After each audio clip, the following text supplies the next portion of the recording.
good afternoon, good morning, good evening, wherever in the world. Welcome to the Army, welcome to Full Time Sports Network, welcome to Axe. Big up to 200 people already watching, thank you very much. Big up to Mons, let's go, that team. Longest YouTube history. Big up to the silver one that does our intros, but yes, it is long, but it gives me time just to chill out for a moment, so I don't mind. Where's the Sterling? You can tell that was made late last night, can't you? All the staff in the training centre were told to stay in their rooms whilst they walked around the training centre and filming the Sterling intro. Very funny last night. But yeah, it's very busy late last night. But yeah, big up to Bonds. Hope you're doing well, my friend. I think I'm doing the Man United game tomorrow. I'm not 100% sure. I need to check with Colm. But yeah, that'll be a good game. This will be entertaining for the neutral, I think. I think it might be stressful for me. I've got a horrible feeling. It will just round up what I can only describe as a rather deflating transfer window, if I'm honest. But hey, how it is what it is. I'm glad you're good, mate. I'm glad you're good. Big up to you, though, mate. Who's Stevenage got today? But anyway, we're currently on 333 people watching, so thank you very much. You'll hammer these lot if you finish. Well, that's the thing, isn't it? If we finish our chances, but Brighton are an odd team, as you know. Last weekend, they don't go out and spend big bucks, and I think they've had a very good window. I think it's nearly spent like 170 million, something like that. But I don't think any of them are playing today. Apart from Minte, I think is the only one that is starting today that's new. Obviously, Matt O'Reilly, Kadioglu, they've got a really decent window. And once they were all integrated and fit, I do think Brighton will be a bit of a problem, if I'm honest. You got Wrexham, tricky. They've made a couple of good signings this summer. We should have hammered them last week. Is that what you? I'll be honest, Matt. I haven't got a clue.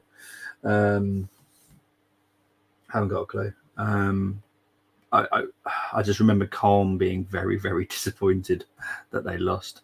They were pokey to my very yeah. Rutter's a very good one. Matt O'Reilly I like personally. Yeah, he's out for quite a while as well. I think he's had to have surgery, isn't he? But he's out for a bit. But Kadioglu, fantastic left back. Well, once we get to see him in the team, they're going to be a force. I'll be honest. I think it's like the teams in 8th, 7th need to look out for Brighton, because I do think that they'll be pushing for it quite hard. And I think they've got the quality as well. So, interesting one. Big up to the 470 people currently watching. Let's go through the teams. You've got Verbruggen in goal for Brighton, Veltman, Dunk, Van Heck, Hinchelwood, Baliba, Milner, Minte, João Pedro, Matoma, and Welbeck up front. For the Arsenal, you've got Raya in goal, White, Saliba, Gabriel, Timber, Partey, Rice, Odegaard, Saka, Trossard, and Havertz. We've got a very youthful bench, by the way, which pleases me, but it kind of tells you that we are, for me, too short. We are too short for the squad. I feel that we didn't. I get the striker situation, because the number one target for the whole summer didn't become available when we thought they would, because we were kind of expecting a team to go, okay, we're struggling here. We need to offload someone, quite a substantial fee to bring in some players, but they decided not to go that route. That might change in January, depending on when this club is in January. If they're struggling to get their target, trust me, it's quite high. I think they'll have to offload, because the only way they really can spend is by offloading, really. So yeah, be interesting to see what happens in January, to be honest, because if a move was to develop, I think Arsenal will go for it. If not, I think we'll go big on him next summer. Big up to the 550 people now currently watching. Thank you ever so much. So currently I've got all the commentary and all that kind of Grand Prix of Aragon. It's very I've always wanted to watch it. I just never get into it, the MotoGP. But yeah, this we did the preview early this morning. Temi being Temi went 7-0 for Brighton. I get it. It's an ongoing joke for us. We know what he means. Had Jack that came in on X as well. He went for 2-0. I went for 2-1. I do think it's going to be not an easy game. I hope it's an easy game. I'd love to just be able to sit back and just chill out and enjoy the game. But I've got a horrible feeling it's going to be a bit of a nervy one. I don't know why. I honestly don't know why, but I just got that horrible feeling because the window was so deflated. I just feel that we're just going to screw up somewhere. I hope we're wrong. I really do hope I'm wrong.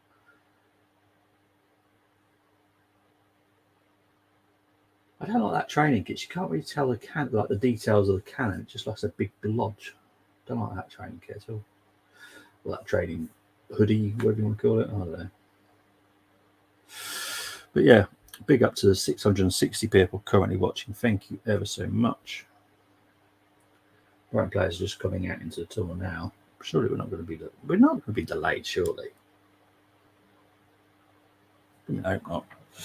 Right, I can now have volume, so I had to charge up my headphones because I forgot to charge them up last time.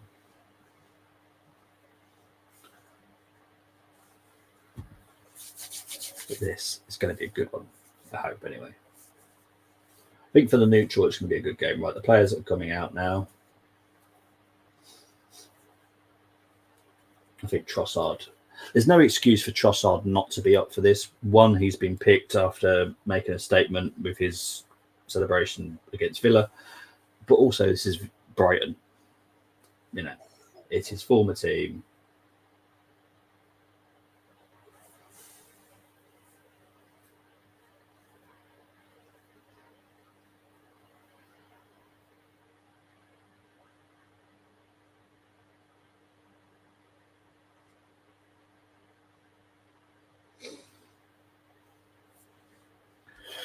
All right, big up to 700 people now watching.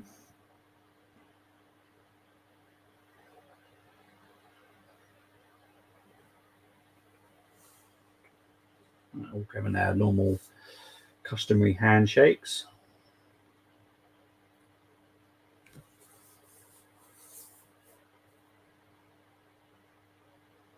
So on the bench, you've got Setford, Martinelli, Kivior, Sinchenko, Jorginho, Calafiori, Lewis Skelly, Waneri, and Ulad Mahand Salah. Big up to Satvik. Hope you're doing well, my friend. Trying to work. Before you tell me, I'm going to guess 4 o'clock. I'm probably totally miles away, aren't I? I'm going to guess 4 o'clock. But this perfect time for you, isn't it, Satvik, really? The early morning. So Herzler has changed the goalkeeper. I do find this fascinating. I find it impressive, to be fair, that obviously Jason still started both games of the season so far, and in comes for Bruggen. And Jason's still done really well.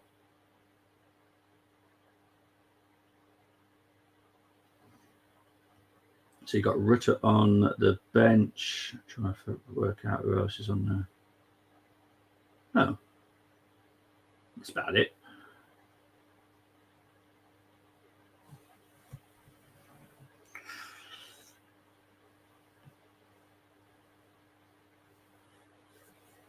Big up to the 800 people currently watching. Thank you very much.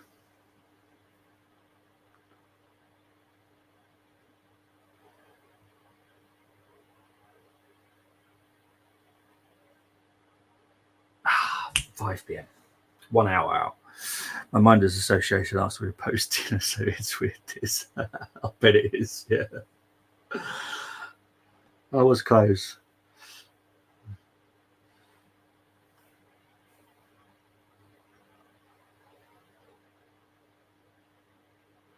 Albert enjoying his little sing-song.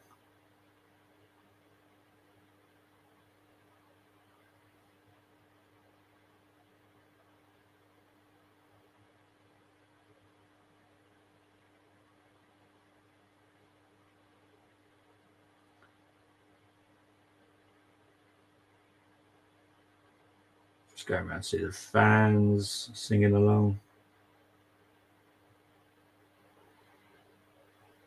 There's a few empty seats. Brighton are going to kick us off. They're going to go from right to left for the first half.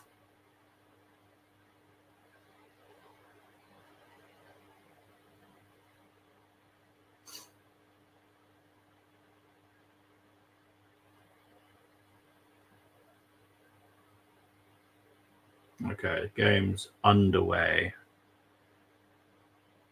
Just keep an eye on the timer. See how far behind I am. This Amex sponsor on the kit, one of the better ones. Just looking at the terrible ones around here. Yeah. No, I know what you mean. There are some really odd ones. Southampton's is quite odd, if I'm honest. But no, I get what you mean. There are some. King, tune in on Monday. But overall, I had a bit of a chat about it this morning. Oh, hang on, here comes Odegaard. Just going to see what this happens with this chance. Brighton have cleared it with Matoma. I will say a 6. I think Mikel will feel like a 7 to an 8, by the way, mate. So it's good, but I wish we got more out. I'm sure Mikel would have as well. And I'm sure he would have liked to have got 2 of his number 1 targets, which he didn't manage to get.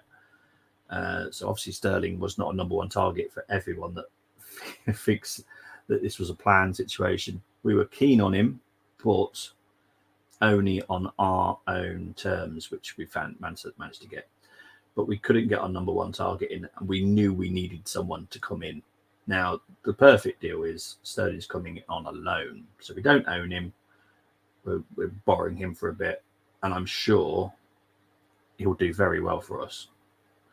I think, honestly, I do think that him being with us would probably get him back into the England team. Oh, Saka is Rice, dinks it in. Arsenal look very, very up for this. Oh, hang on. Here's Minte. Minte's had to slow down now. Well, one back there by Trossard. But yeah, Monday, 7 o'clock, mate. I'm doing a show which will just be solely on the transfers and the breakdown of what happened, what went wrong, what players we didn't get, what players we agreed deals with but didn't pull the trigger on them. So, yeah, I agree. Mikel knows Raheem very well. So that's always a bonus. It means it's not going to take him too long to understand what Mikel is going to ask from him. Oh, hang on. That was close. Oh. Arsenal look very hungry, which I like. But no, you're spot on. I'm okay about it. Like, we're not paying him a fortune. We haven't paid a loan fee. There's no obligation to buy. So we've got him for the season. He'll help us out. I honestly think that he'll help out Martinelli, because I do feel Martinelli needs a little bit of guidance this season, because I do think this is make or break season for Martinelli.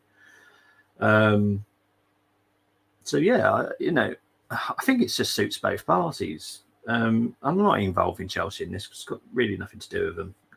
They've made their own mess. They can lie in it. But I think for Raheem, obviously he knew he was going to have to go. He was never going to be part of Chelsea this season. Part of the pre-season, they had a great pre-season with him as well. So it is a weird one, but yeah, it's an interesting situation, to be honest. But I think Mikel would be like a 7 or an 8.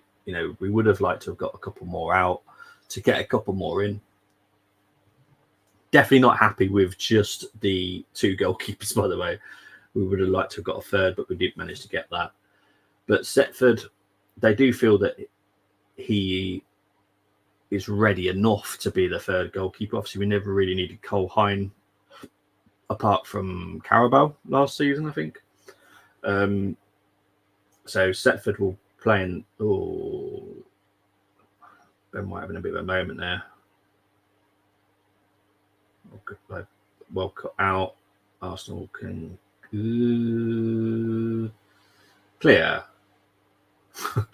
That took me a little bit longer to say it got cleared than I would have liked.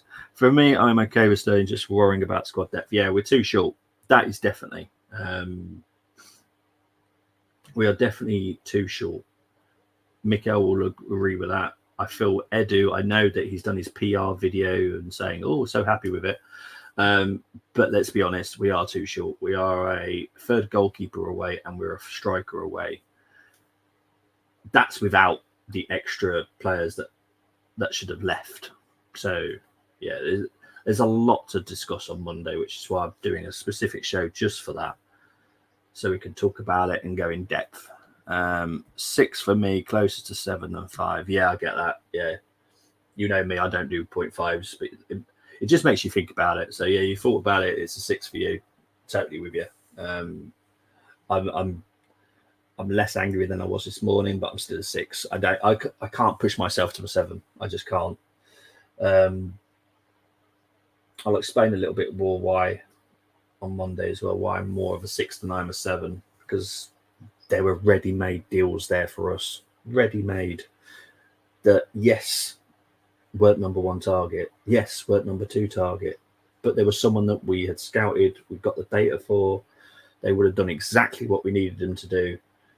And we decided not to pull the trigger.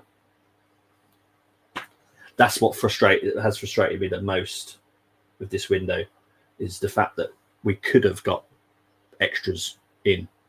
We chose not to, and they ended up going to another club.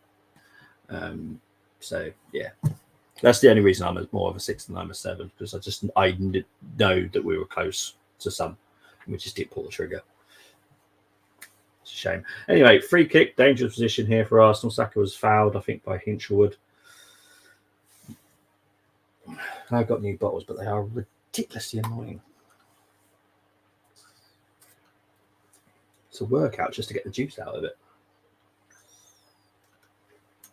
But Saka, I'll be honest, this is not.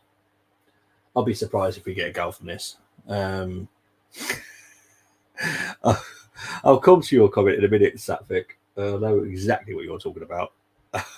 You know me well enough. Yeah, absolutely came to nothing. Went into the wall. Batoma cleared. Ball's got back to Odegaard, though. Here's Saka. Back to Odegaard. Trying to find Saka. Saka, low effort, quite weak effort. Easily saved by Verbruggen. So I was just getting the goals quite close so I can find them easy. Really urge you to reconsider on doing the 0.5s. Can help you out at the live mode. I just want people to think a little bit more, because I feel that 6.5s are a cop-out. That's just my opinion, you know. I just think they're a cop-out, because if I take away the ability to go for a 0.5, it just makes you think about it a little bit more to either go to the 6 or go to the 7. So that's why I take away the 0.5. Raheem is at the stadium, by the way. I'm pretty sure he's knackered, if I'm honest, because it was a very late night.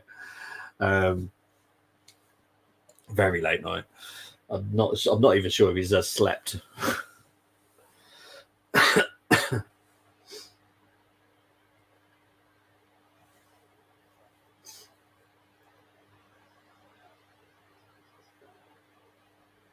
But I'm honestly looking forward to seeing Sterling in an Arsenal shirt, as long as we get the Sterling that we all know, not the one that has been at Chelsea for a bit.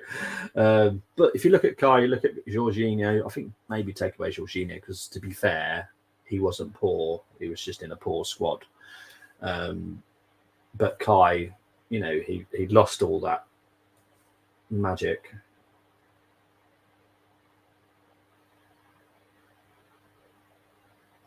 But 20. Oh, here's Saka again. Here's Odegaard. This is much better by Odegaard today. I haven't seen this in the first 2 games yet from Odegaard. He does need to. I don't want to be mean to him, but he does need to waken up a little bit, because I felt the last 2 games weren't fantastic. Right, here's Saka. Oh, good idea, but the cross was poor in the end. Big up to the 1,000 people currently watching.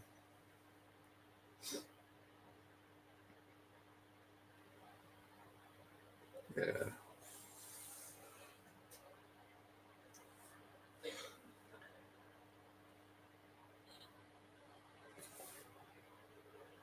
Right, here's Declan Rice.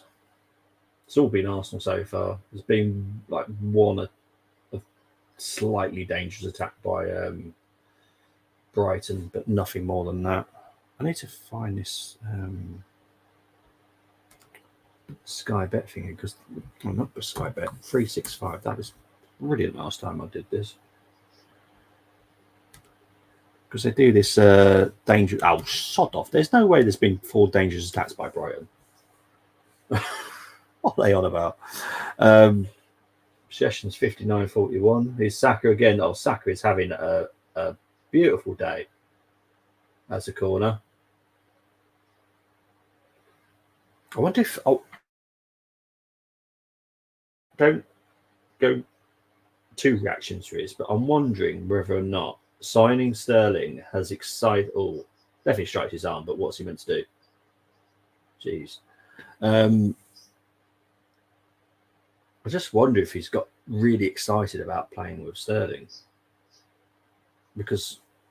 and training with him and all that kind of stuff because, you know, obviously those two will know each other from the England days as well. I just wonder because he looks well up for it today. Right, anyway, corner to Arsenal.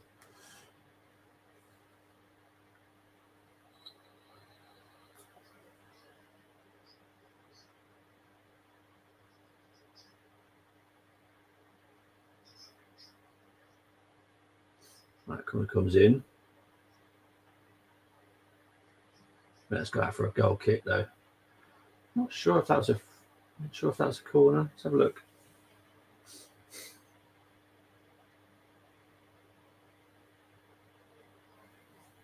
No, that's a goal kick to me. That ain't a corner. Big up to Geeks. Saying hello, Bobby. Hope you're well, bud. Hope you're well too, Nick. Hope you do well.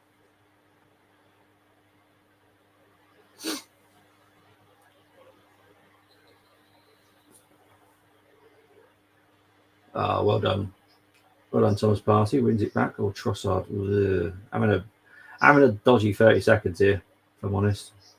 Lost the ball. Bad pass. Right, here's Brighton. Here's Belieber.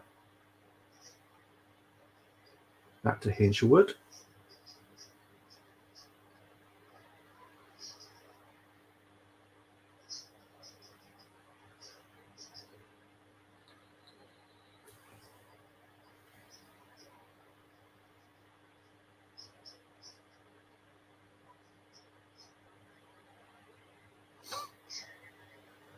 Big up to the 1,100 people now currently watching.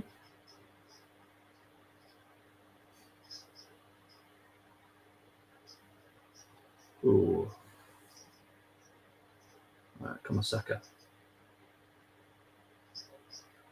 Saka versus Hinchelwood is going to be a very good battle today.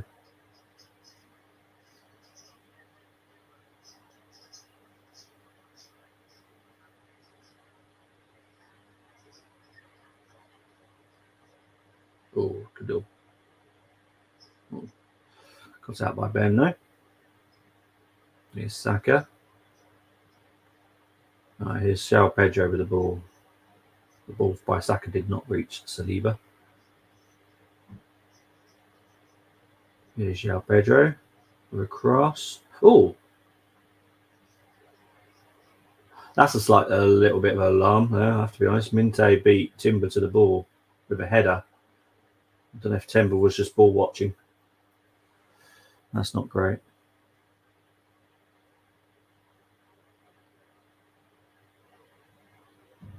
Maybe he wasn't expecting the header, maybe, I don't know, but didn't like that, if I'm honest. As a fullback, you should never be beaten by a forward. That is your job. Oh, hang on. So Ayari's coming on. Milner is off. So an early change here.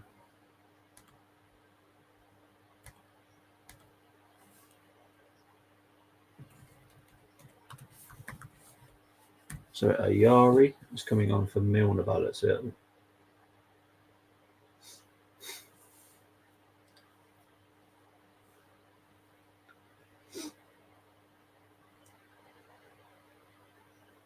I'm seeing this chance by Minte again.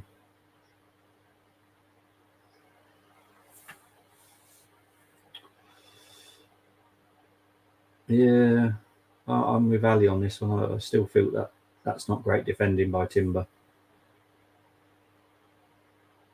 Great forward by Minte, but Timber was more waiting for the ball to come to him instead of going to the ball.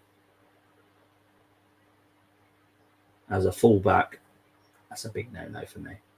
Make sure you win that ball. Make sure you're the first person to get that ball.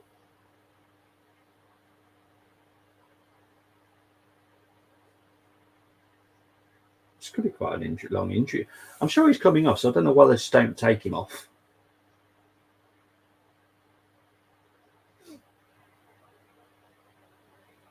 Because Ayari is ready to come on, so I don't. What was the whole point of him sat down on his butt? If he's now going to get. Well, why didn't they just take him off then? Why did they just let him sit on the floor? Unbelievable. That really frustrates me, I'll be honest.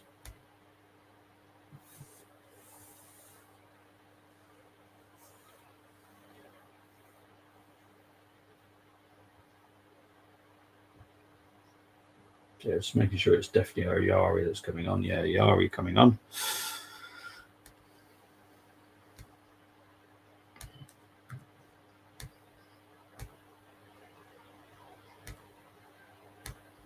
So there we go. Ayari is now on for Milner. So that's an early change, an early forced change. Big up to Chris. Big up, mate. Thank Lord that month's mate. It's been disappointing for so many clubs. Obviously, I get to hear about multiple clubs, not just Arsenal, but multiple clubs. Liverpool are not that happy that they couldn't. So basically, what it was mainly to do with the money. Like, not that Liverpool. Oh, hang on.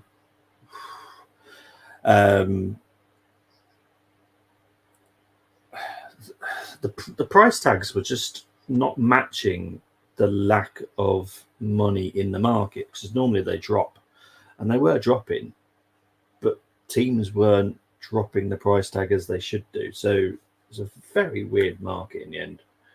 You know, Newcastle were. I'd comfortably say 3 or 4 targets short. United are 2, we are 2, you are 2 minimum.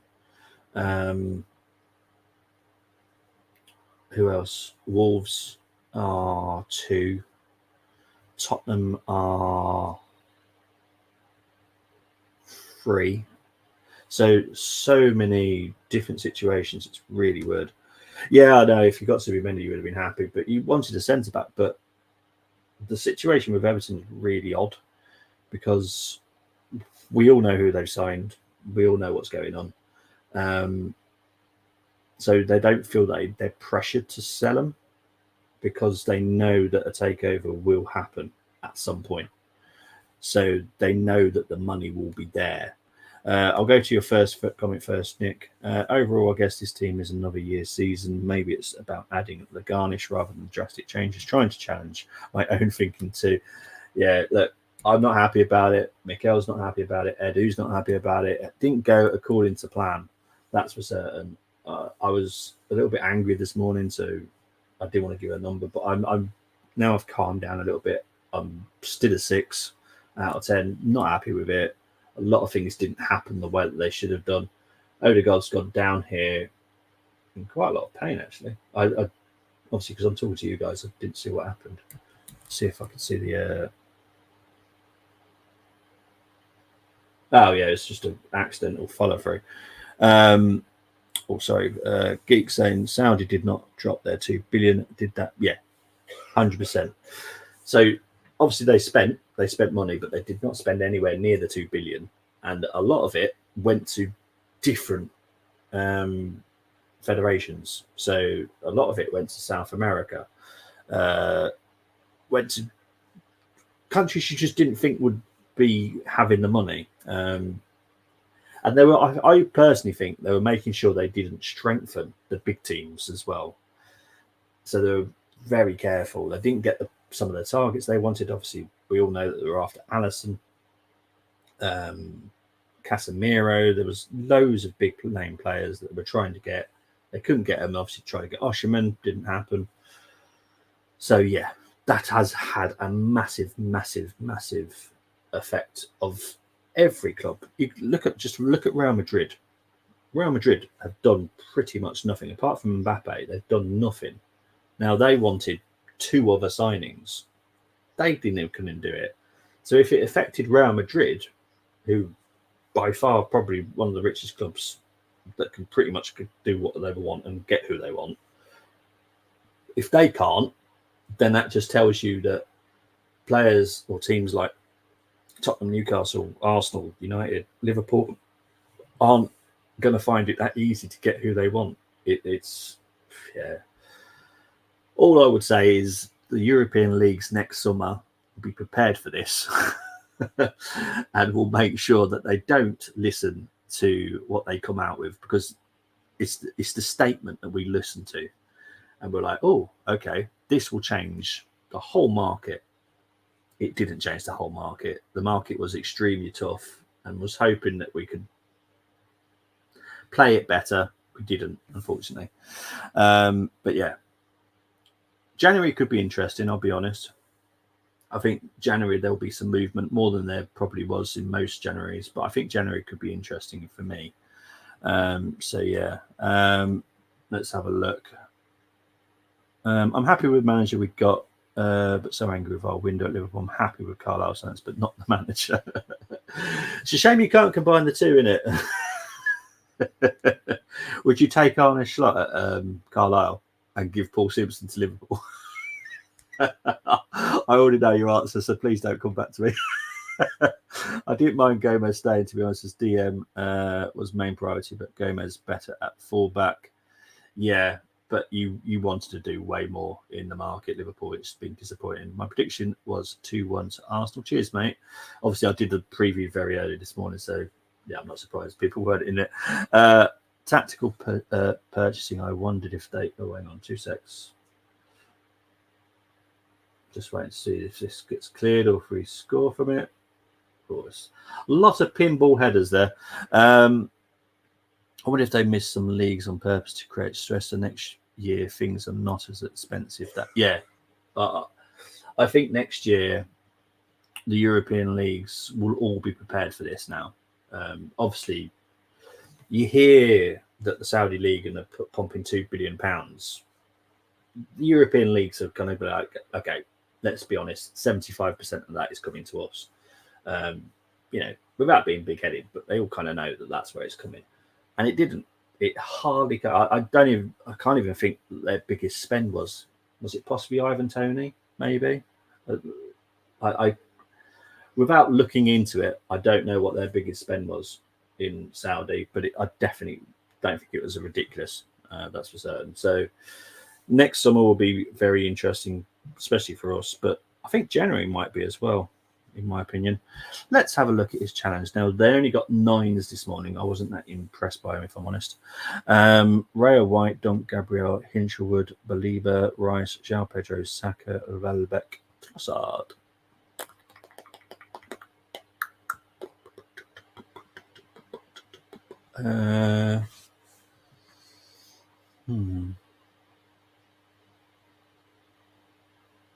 You know what, Chris? That is a 10. I think this morning's, I just wasn't that. I don't know what it was. Maybe because I was in a bad mood. I'm not sure. But I gave 9s this morning to Tim and Tony that did the challenge this morning, and yeah, that was a 9. I think it was a 10. I like Believer. I think he's a good player. Dunk, Gabriel, two tough centre backs there. Ray White, I like Hinchelwood. João Pedro, I like. Rice, Saka, but yeah, I like that. And you kept within the rules as well, so that's well done. Excellent stuff. Well done, mate. Oh, the numbers crept up suddenly. Big up to the 1,800 people now watching.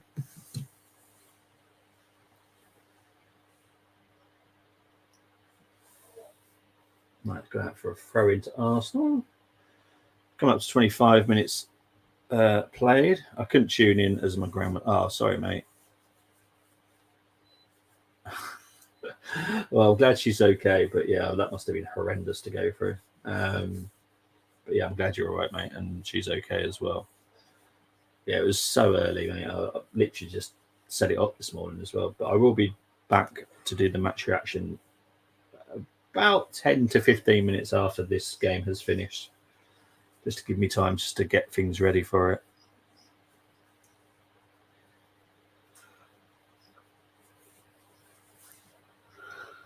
Well, we're getting a weather warning. Why is there a weather warning? When's this happening? So I'm just checking this.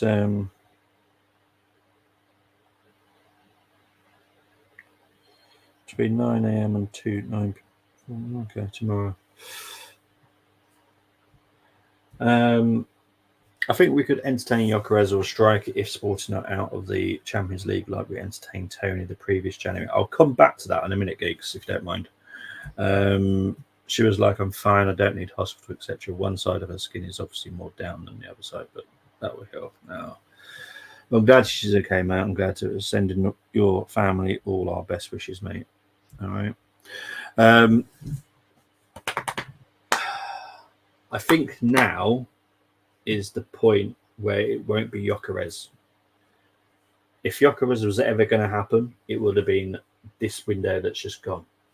I think from now on, it will be number one target and number one target alone. Maybe number two target if number one target is like never going to leave. Then it will go to number two target. Gyökeres was not number one or number two target. He was someone that we were keen on. Price was an issue, big one. Very similar to Osimhen. So, yeah, I think now the window has closed. I think Gyökeres, unless they say, like, you can have him on loan with an option to buy for 10 million quid, then obviously Arsenal will go for it. But that ain't going to happen, let's be honest. I just feel that if our number one target, his team, are having a bad season, which I do think they might, if I'm honest, because they've had a very poor window, in my opinion. I feel that we possibly could. Yeah, it could possibly happen. Possibly in January. We'll wait and see. I'll be watching Carlisle on the Sky Sports Plus. I'm not going to watch any more games till he's gone. No. I don't blame you, mate, to be honest. I hope it works for you today. Let me know if it's working as well. Because obviously when I tried to do it a couple of weeks ago, just absolute nightmare. There's some major strikers like Gyökeres did not move. I know. Tells you everything about how that market did not go, isn't it? Osimhen didn't go. He's Lukaku. Honestly, the Napoli situation is mental. We may not even see Osimhen play at Napoli, but they still want to get him gone, and he still wants to go. Make it make sense. Exactly. Vlahovic didn't go. Gyökeres didn't go. Unfortunately, one of the big dominoes did not fall. And with the strikers, one domino had to fall, and none of them did. None of the striker dominoes fell. Supposedly, it was meant to be every single. Once one drops, they would all just done a little roundabout and would have just carried on. One transfer would have knocked onto another transfer, would have knocked onto another transfer, blah, blah, blah, blah, blah, until it was all sorted. But it didn't. Saudis can still buy him. Their window closes on the 2nd, I believe. So they've got 2 days. The only thing is, Al Ali, the team that were the most interested in Osimhen, have now signed Tony, and they've got like a certain amount of foreign spots, so they haven't got any spare space for him now, so they can't sign him. So yeah, it's a mess. If I'm honest, it's an absolute mess. Do I think he'll still go? For common sense, yes. But I honestly don't know. Brighton are coming into this game a little bit. Here comes the Welbeck. I don't Welbeck.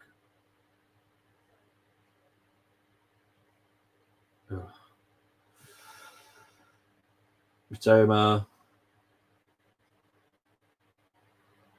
Brighton are coming into this game a little bit now. All right, let's go back to Chris's comments now. Sorry, mate. I'm trying to keep them all together so I can. I'm not going from one conversation to another. Jordan Jones now coming in, cranks pressure up on him because he's a championship player at full fitness and he linked up well with Wyke at Wigan. So well, fingers crossed then. I beg he changes 5-3-2 to more attacking formation. We should be playing good football with the squad we got now. Let's hope so. It works on my phone. That's where I watch it. Oh, okay. Whoever our number target was, we will still go after them in future windows. Yes. As long as obviously Mikel is with us, number one target won't change. I don't think anyone's going to be shocked by the number one target. It's Isaac, and Sesko is number 2. So, if Newcastle have a dodgy start of the season, which they could do. They haven't strengthened the way that they wanted to. I still think that they're stupid for not accepting the deal for Isaac or Bruno just to help with the funds. But it is what it is. I feel Newcastle could have a bit of a flop. So if they're like, I don't want to say too far down, but like 10th coming up to January, that would start panic a little bit, wouldn't it? Because Newcastle, with the amount of money that they've got behind them and with all these new rules and all that kind of stuff.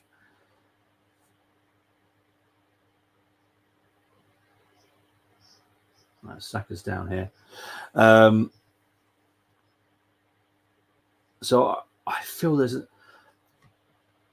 I said it to G a couple of weeks ago. A couple of weeks ago, there was 0% chance of Isaac happening. Over a few days, that became 2% because there was the door just opened just that tiny little bit, and we kind of like, okay, let's see what's happening here. But Newcastle decided to not go down the route of, okay, let's sell someone big, get some money in, then we can strengthen these places. They chose not to do that. That's their choice. It is what it is. But I expect January to be fairly busy, and I think Newcastle could be one of those that could be busy. Osimhen should be going because him and Conte not a marriage man. No, it's definitely not. Let's just quickly go to Chris before I go back to Nick. I predicted Howe sacking last season, this season, just because owners won't be accepting this at the moment. I would say that the owners also have to bear in mind that they've sold this big pitch, right? That, yeah, they're the richest owners. Yes, they are the richest owners in the world. But financial rules are financial rules. You can't just... The only way that they can improve their finances, where they can spend bigger, is commercial and basically affecting the fans. So upping the prices of tickets and all that kind of stuff. They need to improve the other finances that are coming in so they can spend more. Because they're in Newcastle, their tickets aren't as high as what they are in other clubs. Their income isn't as high as other clubs because of commercial values and all that kind of stuff. So they have to qualify for Europe. They have to get this extra money from other places, and they're not doing that. So if I was their owners, which obviously I'm not, I would have sold Bruno. I would have sold Isaac this summer. Guaranteed you'll get close to 200 million. Guaranteed. Then use it wisely. They've got a very good scouting system. They've got a very good sporting director. They've got very good people that negotiate deals. They could easily have got 4 new players in for that price, for the 200 million that they bring in. 4 new players. And you look at Brighton, they go out and scout some fantastic young talent and spend cheap and sell big. I'll be honest, right? If Brighton were the ones that were bought by the same owners that own Newcastle, I'd be petrified by Brighton. Absolutely petrified. Because they would have the ability to do it. They would have the ability to challenge the top 4 because of the way that they buy and sell. Newcastle are all about the shiny new toy. You know, buying Tonali, buying Bruno, buying Isaac. They were all wanted by the big clubs. They should have done it Brighton style, and they would have been a bigger force by now already, and they're not. So there we go. That's my little mini rant. Sorry. Is Mikel committing to a long-term contract? I wondered if it was tied to the window. If Pep does leave, I feel a little vulnerable about him moving. I haven't been told that nothing else happens with Mikel other than he signs a new deal.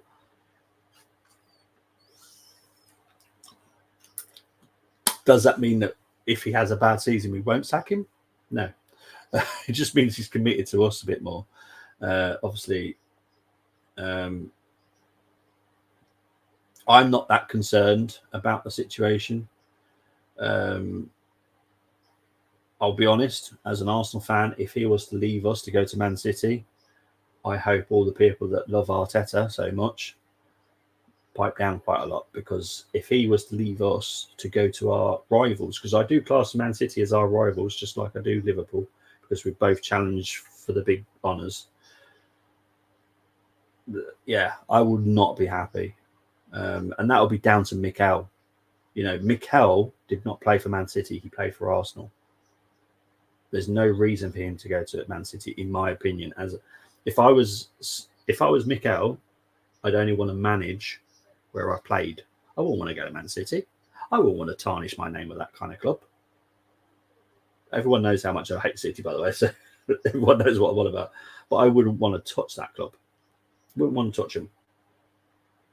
So I'm not concerned that he'll go to Man City, because I don't think that will happen. Do I think Pep might leave? Yes, I do. I think Pep will leave. I think they'll go down a different route. I think they'll go down a different route to replace Pep, in my opinion.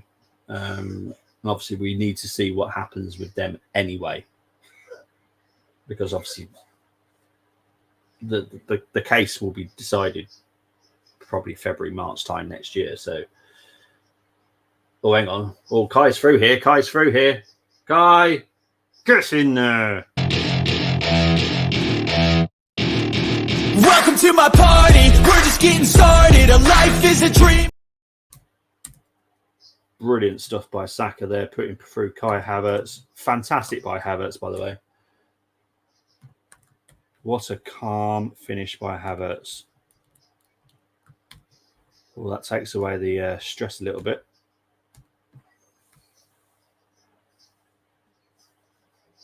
Let's see this again, because obviously I was having my mini rant at the time. So Timber, big hoof up, dunk. What on earth is that by Dunk? How on earth has he lost the ball to Saka there? What on earth? What on earth was that by Dunk? Oh my word, that was awful. Let's have a look. Right, where was I? Regarding Newcastle, selling Isaac and Bruno makes sense. Also, why we cleared the decks and were so careful with the structural deals. I felt we were sitting back up. Yes, that is 100% accurate. Unfortunately, I will be honest, there was 2 deals that we were hoping for in the final week. They didn't materialise, so we've got what we've got. Is that, nothing really started to happen enough for us to like go, okay, we'll give you this. You need the door to open a little bit more before we go there. But Nico Williams, we were discussing him until at least 10 o'clock yesterday morning. And then once the final closed door on that it was a case of, okay, Raheem is available. Let's work on Raheem. And we managed to get him. So I'm happy. And look, at the end of the day, Sterling's not ours. He's on loan. So it hasn't affected us in any way. We've still made a profit this summer, which bonus. 60 million down the drain, 100%, mate. Getting FPL points for Havertz for me. Yeah, it's well done. I don't like FPL. Big up to the 3,600 people currently watching. I do apologise I didn't say thank you. The number just crept up whilst I was rabbiting on and having a bit of a moan, if I'm honest.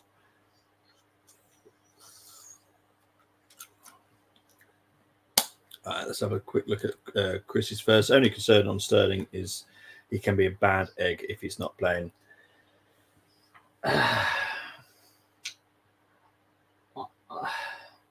I think, I'll be honest, right?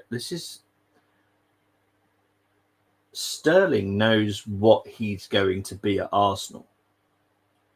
At Chelsea and Man City and Liverpool, he was in a different part of his career. He knows what he is now. He knows his age. He knows where he is in his career. He knows where Arsenal are. So I feel that he will be absolutely fine and absolutely relaxed about the... Oh, hang on. Declan Rice is going to yellow here. I think it's a yellow card here. Let's have a look at this challenge. I don't think it was...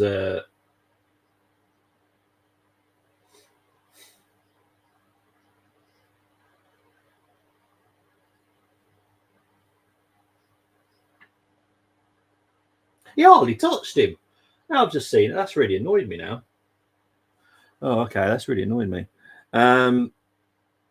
He's not as bad as Rashford, though. Not that. Yeah. I'll definitely guess there. I guess, Bobby, our squad is 22 players, 2 to 3 short. Yep, 2 short at the moment. I figured we were trying something. I doubted Williams wanted us or was holding out for Barca.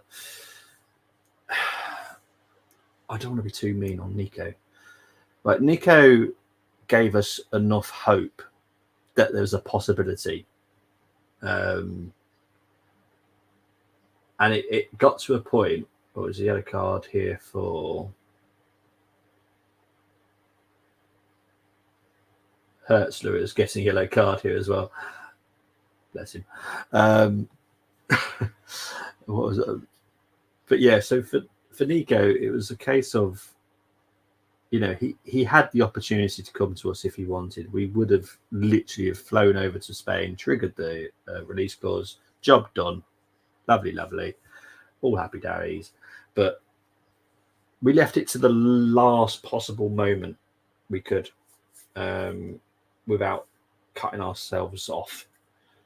And I feel we've done the right thing. I'm still going to be a 6 because I feel that there are players still at the club that I think we could have moved on. I think we should have moved on. It is what it is. But then we move on to the next window.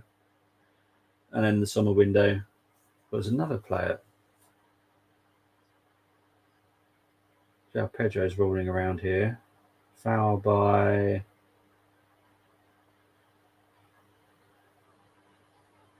I don't know why he's rolling around so heavily there, to be honest. Kimpy Anthony is officially confirmed. Yes, he has. Another one I got right this month ago. Yeah. How long is his contract? Because there was talk that he had a 5-year deal. I don't think he's got the 5-year deal now, has he? So obviously he had a bit of a moment yesterday, didn't he?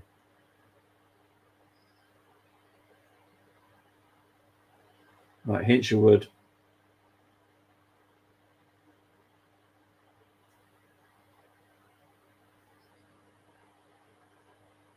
I'm pretty sure there should be a corner. I don't know why it's not a corner.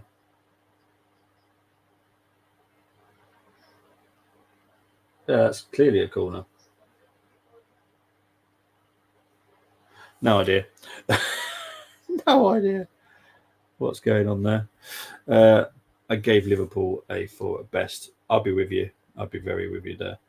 That was a very good finish by Havertz. Beautiful, wasn't it? So calm as well, because those type of finishes are not easy. We've seen a lot, especially in our time, Nick. Where a lot of players missed the target, put it over. But that was very calm and very, very confident by Havertz, which I like. So big up to Kai. Got 4 minutes of injury time for the first half. As everyone knows, I will have a quick break at half time.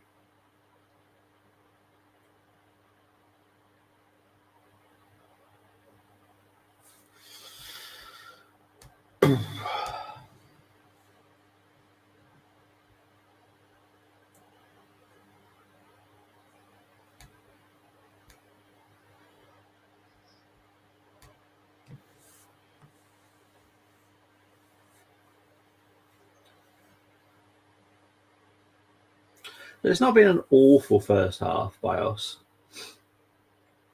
Brighton have done well as well in patches. Oh, just slightly worried that.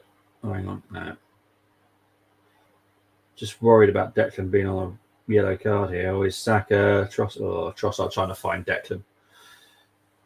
Cleared by Brighton. Goes all the way back to Raya. The thing is, for us at the moment, we just need to be really, really careful with injuries and suspensions now, because we are really light. Let's be honest, really light.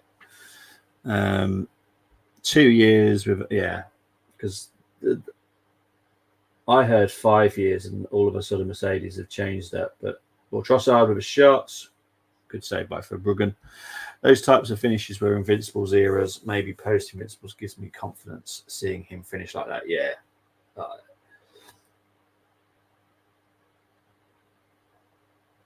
Kai,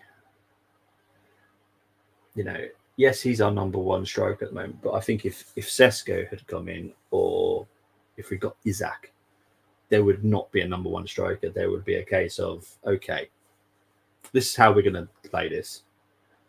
One would drop, one would, or we could even do two. That would be interesting. 10 and a 9.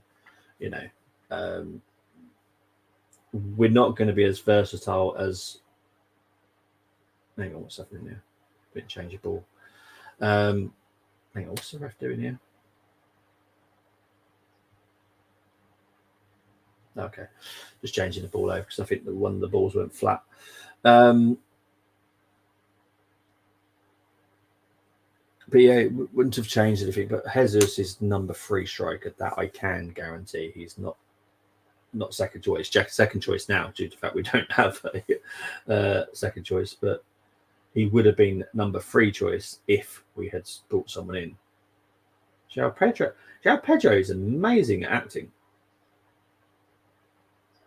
Oh, yellow card for Party. I'll be honest, from what I saw, there was nothing there.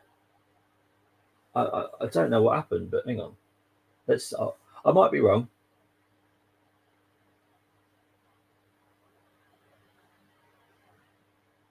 It was a little tug.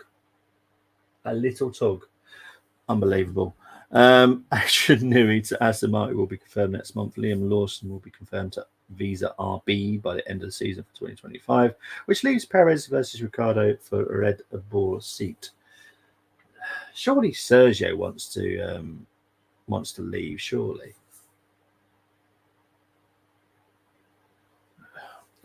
I would. If I was Sergio, I'd want to leave. That's just me.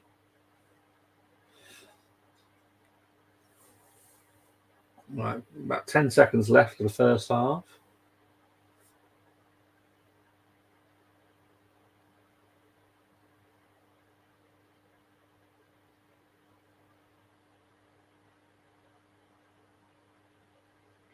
Saka's down, but they have decided to blow the whistle for half-time. Early season reffing decisions always create stress later in the season. Remember that lame red. Yeah, we just need to be sensible. I'll be honest. The Declan Rice one, yes, yellow card. Thomas Partey, not a yellow card at all, in my opinion. Right, I'm going to have a quick break. I will be back very, very shortly.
Welcome back, people. Big up to the 4,100 people currently watching. Let's quickly do the stats before I look into the comments. Let's ignore I said that. Okay, so the first half possession for 48 for Arsenal. I'll ignore that 4,000 people listening to me saying that. 52% for Brighton. Dangerous attacks, 26 for Arsenal, 17 for Brighton, 44 attacks for Arsenal, 31 for Brighton. 6 shots for Arsenal, 3 on target. 5 shots on target for 5 shots for Brighton, 0 on target for Brighton. 2 corners for Arsenal, 1 corner for Brighton, 2 yellow cards for Arsenal. Rice and Thomas Partey, so that's 2 of our midfielders on yellow cards. Not great. Great assist by Saka. I'll be honest, I'll question mark that defending by Dunk for a long time. That was horrendous defending by Dunk. But great assist by Saka. Fantastic finish by Havertz. XG for Arsenal 0.98, 0.08 for Brighton for all you lovers of XG, which I know there's so many of you. Right, let's get into the comments. Big up to the 4,200 people now watching. Thank you ever so much for this. Let's have a look. I expect Ricardo to get the seat. He has strong bond with Red Bull, unlike Perez. Totally agree. Now, Ed, big up to Ed. Great first half. Odegaard needs to be substituted. I would love, Ed, for you to tell me why. I have to be honest, right? The first 2 games this season, I haven't been impressed by Odegaard that much, if I'm honest. Today, I thought definitely the first 15 to 20 minutes, I thought he was very good. Probably faded a little bit since. So is that the same look that you're having as well, that he had the good first 20 minutes, but the rest of the first half wasn't great? Or do you feel that he was not great for the whole first half? So, Ed, I'd love to hear what you said. No one's wrong on this. I just love people's opinions. Just so I don't want anyone saying, oh, I'm having a pop at Ed, because I'm not. I love different opinions, and I love hearing other people's opinions. So I'm just intrigued. Big up to King saying, from what I've heard here in Sweden, Isaac is very keen to join Arsenal. He is happy at Newcastle, but he wants to play Champions League football.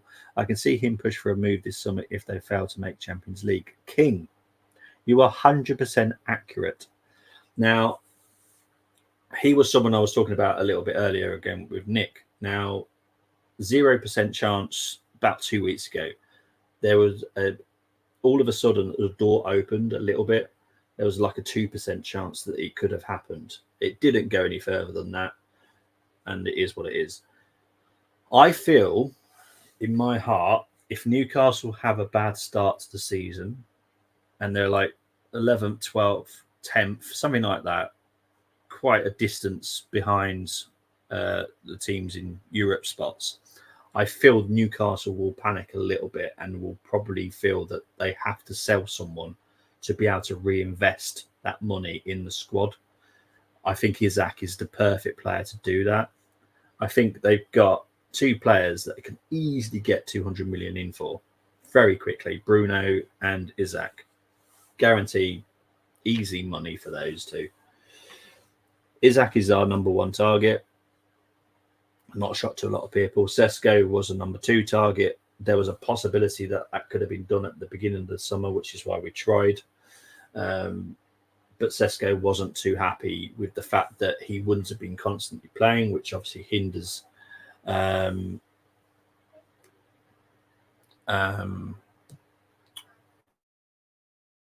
me a bit. So Sesko, obviously, for his development, needs to constantly play football.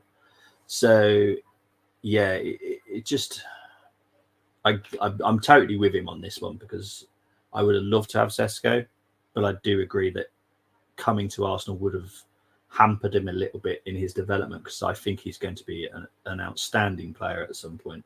He is very good now, but I feel that there's definitely things he needs to develop in. And when you're playing constant football at the top level, and you will be in Germany, and you will be in Champions League or Europe or wherever they are, I think, yeah, I just find it very interesting. Um, but yeah, so if not January, definitely next summer. I think next summer we will go all guns blazing for him. I think also his value. I just need to double check how long his contract is. I think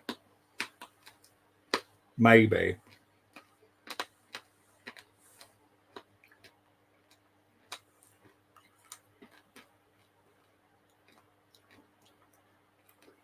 so. Next summer he'll have 3 years left on his contract. His market value is only like 80 million. So them asking for 100 million is obviously more to do with the length of the contract he's got. They're in severe, strong position. But yeah, you are spot on with that, King. So whatever you're hearing in Sweden is spot on. Isaac would definitely love to come here, and sooner the better as well. Right, the players are coming. Well, the Brighton players are coming back out. Arsenal players are now coming back out.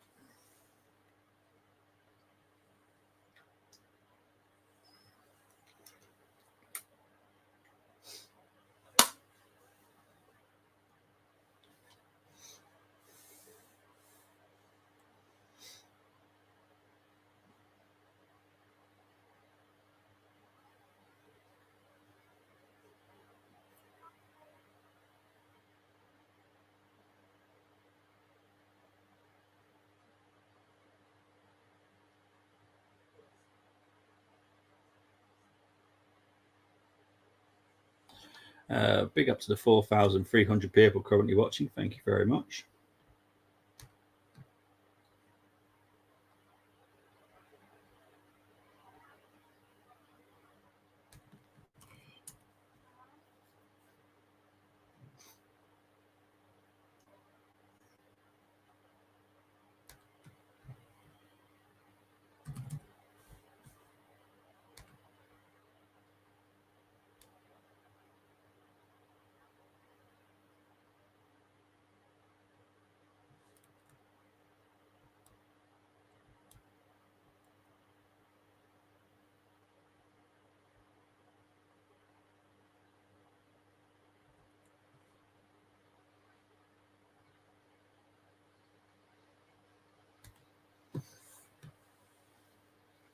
Okay, second half back underway. Oh, nice little pass there by Trossard to Timber. Shot by Rice. Could have gone literally anywhere, that deflection by Hinshelwood, but it goes out for a corner to Arsenal. Good start so far.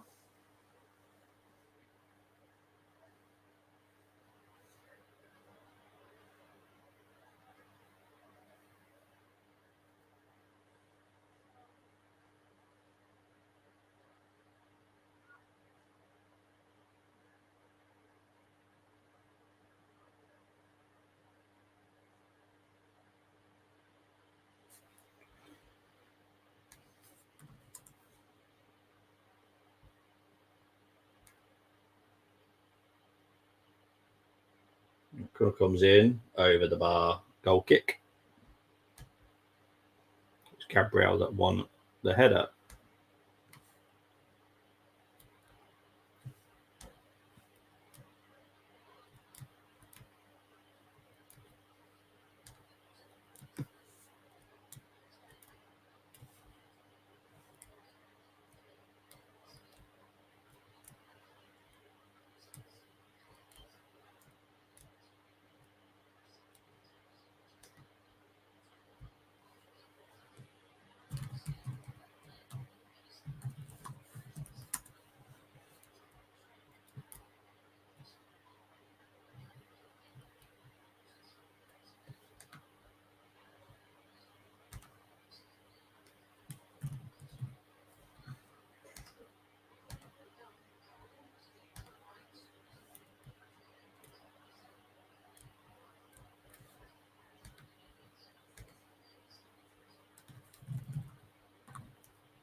What happened there?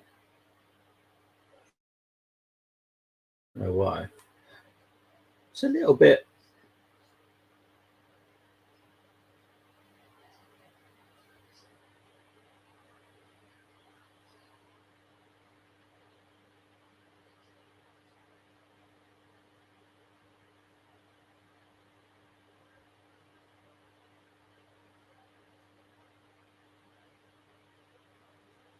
Oh,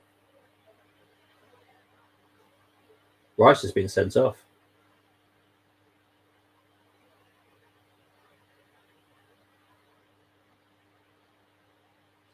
You are winding me up.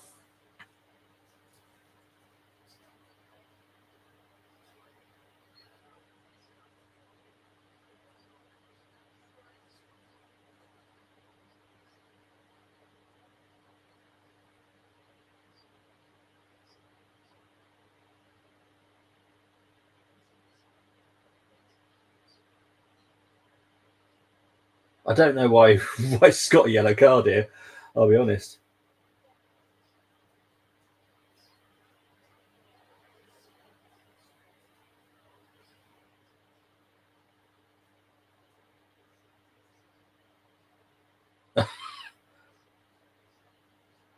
I don't know what's gone on there.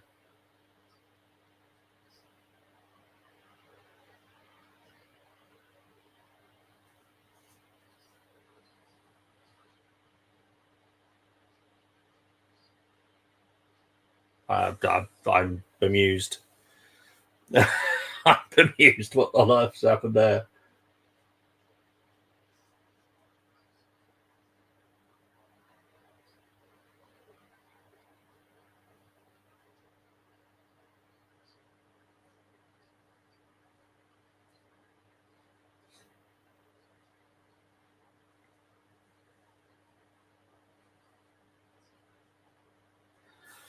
Well, I don't know how that's a red.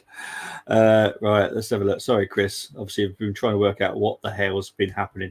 Just recording my Champions League phase predictions. To be honest, weren't too bad to do in the end. I thought that was going to be a head fuck at first. It's a beautiful day, Harlar. Let's hope it's a beautiful day on the pitch today. At home to Tranmere, who are unbeaten. Oh, you got that game today, ain't you? Oh, jeez. Let's hope you get. Chris, unless you can tell me, because I can't work out how that's a red card or a second yellow card. Actually, obviously it's a red card, so it's two yellow cards. But I don't understand the second yellow card. I don't know what he's got from. Rice fouled him, but it's not a card for me. And Veltman was lucky to be on the pitch for kick out. Yeah, that's what I've saw. That foul was not a yellow card foul. If that's seriously, wow. I just, oh God. Oh geez, honestly, I don't get refs. I really don't. Oh my words.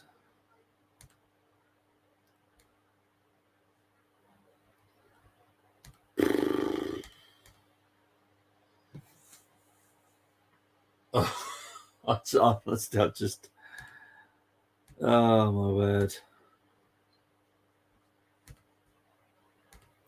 Yeah, that's weird. I have to be honest.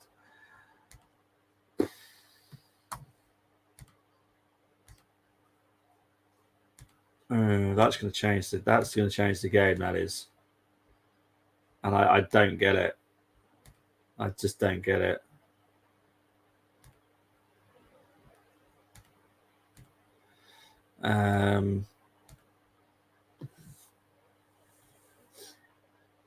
His Veltman. If Veltman scores, I promise you, fans will have a massive meltdown because I don't think it's a red card from Veltman, but it's definitely yellow. I don't agree with what Veltman did, but there is a situation where you can think, okay, that's just a yellow. I don't think it's a clear red. Where's Matoma?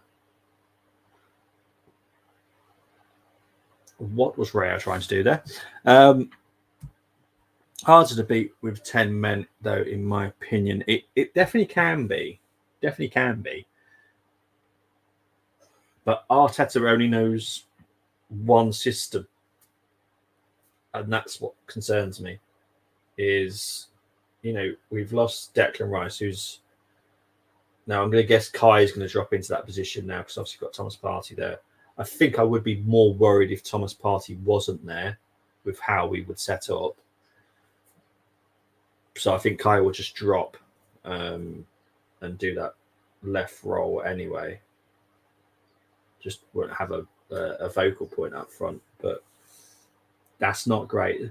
What I said earlier, like maybe it's a commentator's curse.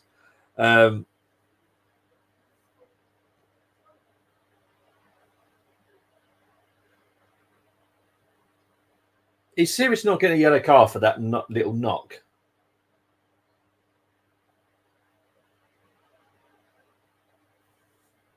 Wow, that's madness.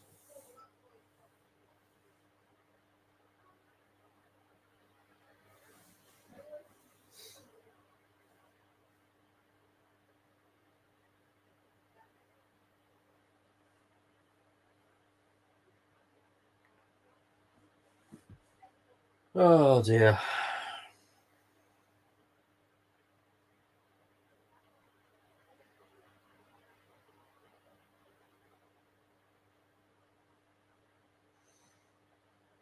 So I'm worried now. I'm worried. I think this will be all Brighton now. Big up to the 4,600 people watching. If we manage to keep a clean sheet in this game, I'll be well chuffed. Every week, VAR takes over. Well, this is not even VAR, is it? This is the ref. I just don't know how they think that is a kick away, because it's literally a little tap. The ball was in motion. It wasn't placed.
So Calafiori is going to come on shortly.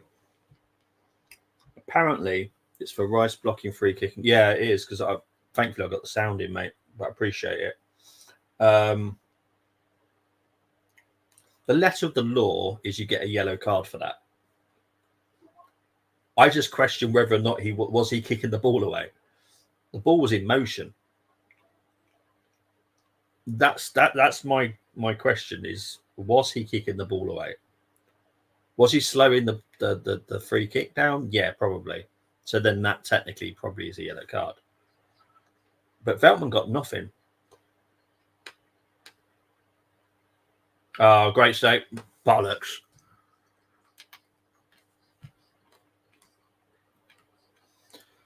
Bollocks, bollocks, bollocks, bollocks, bollocks, bollocks, bollocks. I feel like I'm losing my mind.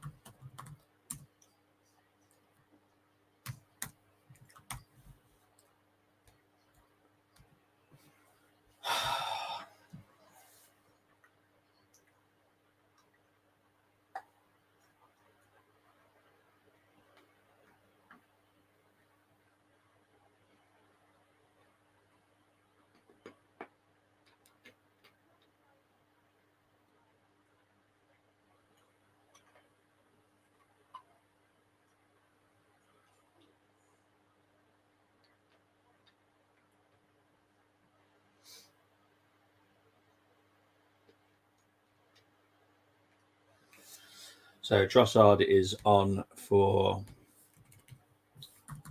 Calafiori.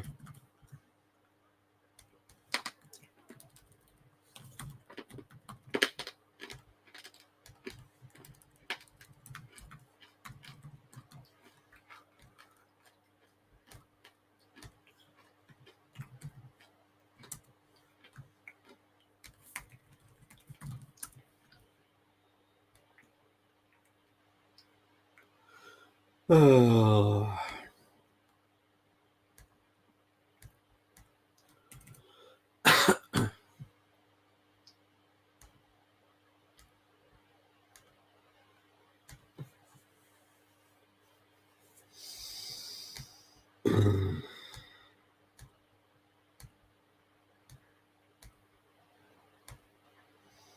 That's our clean sheet gone. Don't see us winning it, if I'm honest. Just got to make sure we don't lose it now.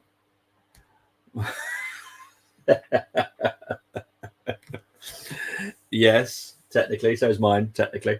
I went for 2-1 as well. Oh, jeez.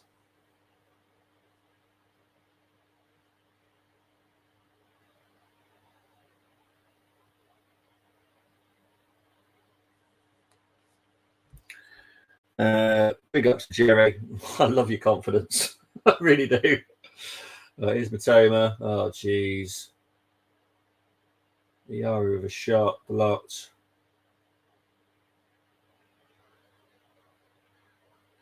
Hinchelwood with a header just wide. Bugger. I love your confidence, Jerry, but I really don't see it. I'll be honest. Big up to the 4,800 people currently watching.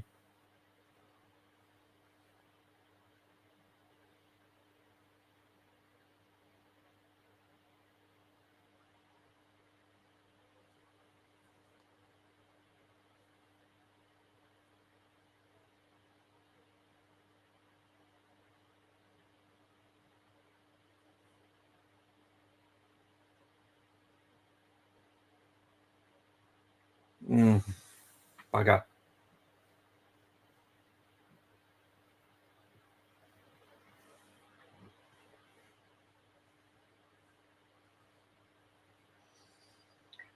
This actually be a good result with the way it's going now. I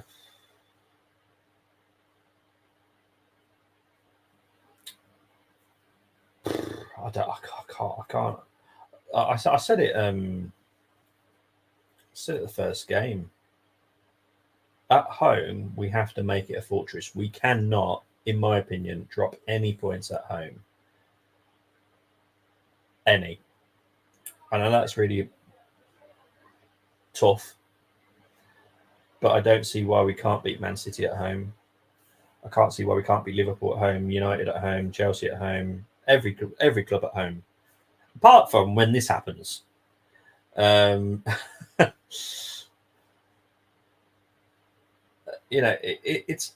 It's hard to defend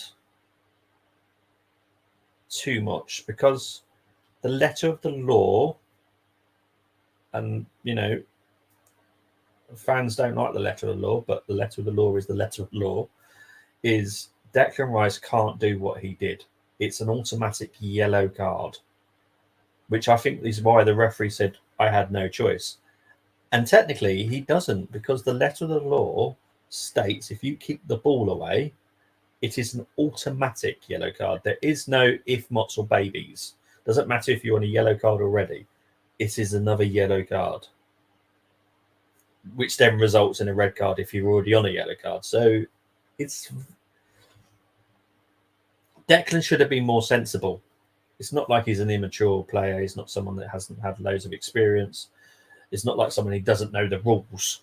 He knows the rules. So as much as it's annoyed me, the letter of the law is going to be a yellow card. So it's going to be a red. I still felt Veltman should have got a yellow. No, that one I do agree. That one should have happened.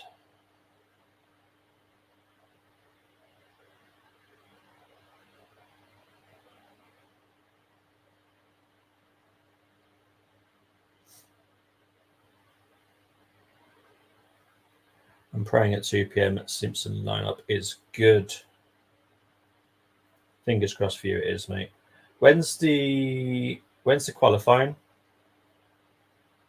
Is it 3 o'clock today, or is it 2 o'clock? I hope it's not 2 o'clock. I actually want to try and wrap everything up by qualifying if it's 3 o'clock.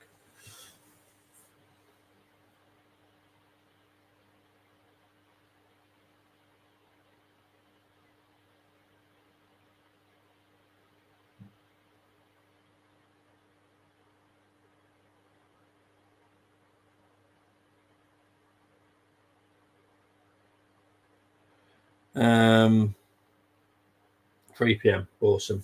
I can watch it. Big clash today in League One. The Posh versus Hollywood. How do you see that one going, Bobby? Ooh.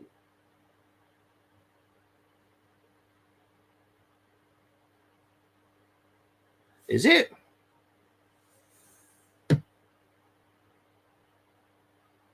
Hang on. It's only because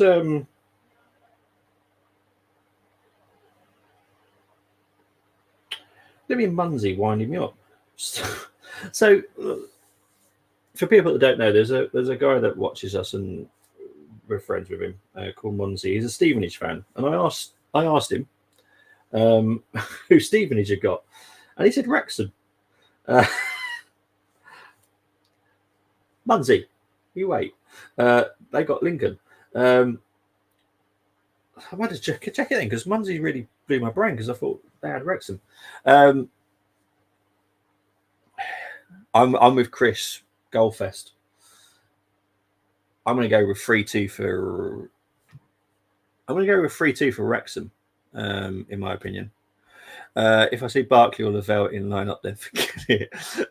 Peterborough 2-2, Wrexham Goalfest. I think it will be a Goalfest. I think it'll be a really classic game. No, my luck, it's now going to be 0-0.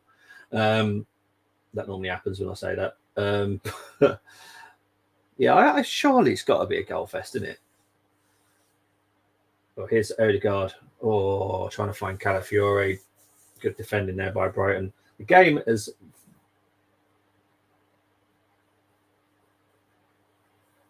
very open right now. I would have Brighton as the slight favourites to take this right now. Big up to the 5,300 people now watching. Thank you ever so much.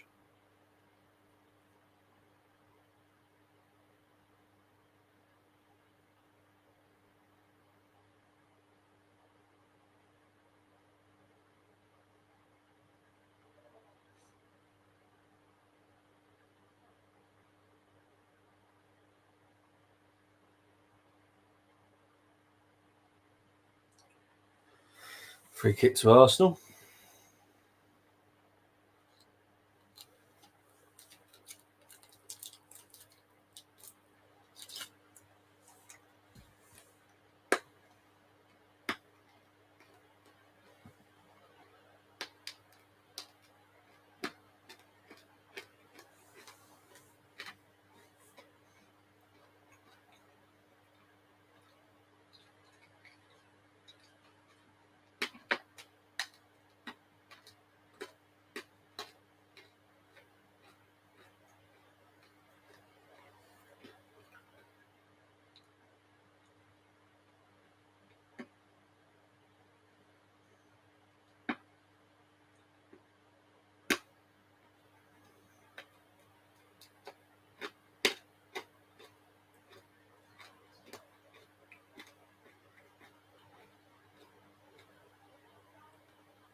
Oh, good cross there by Brighton. Well defended by Arsenal and Calafiore.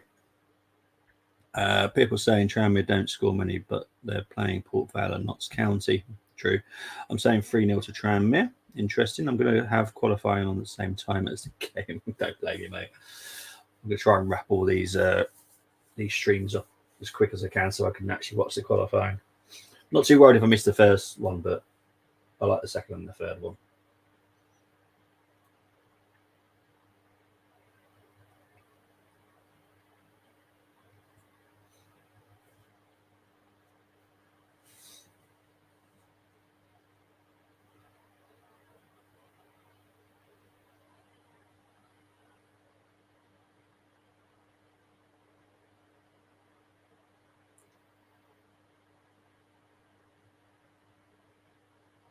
Right, trying to find Saka. Saka can't collect the ball. And Brighton win the ball back. Coming up close to 6,000 now.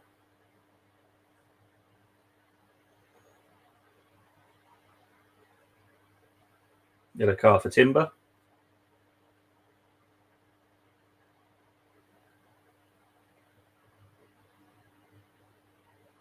Yeah, that's a yellow. All day long.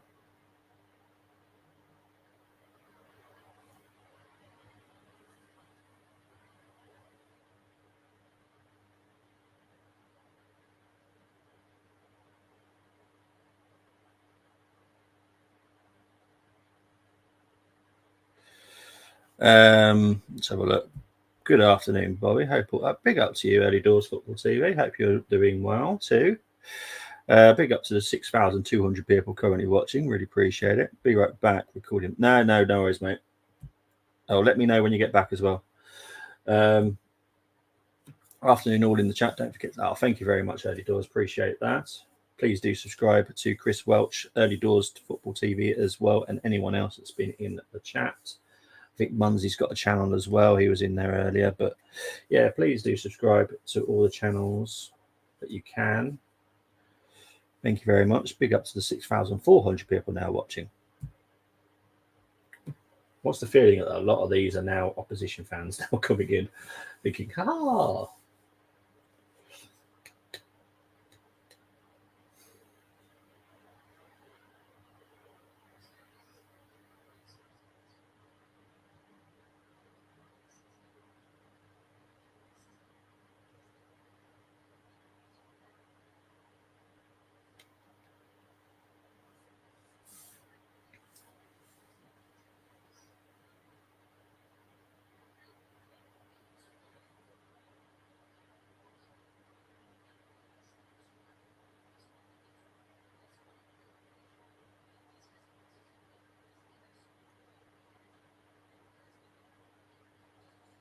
So double change here for Brighton.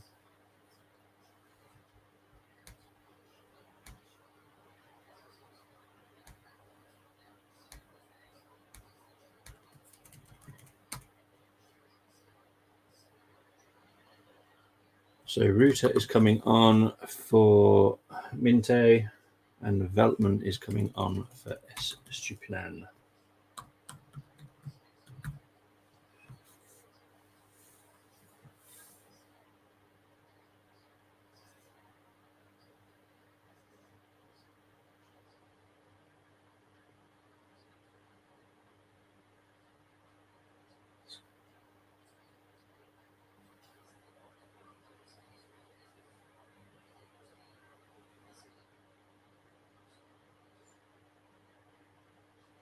Martinelli is going to be coming on shortly as well.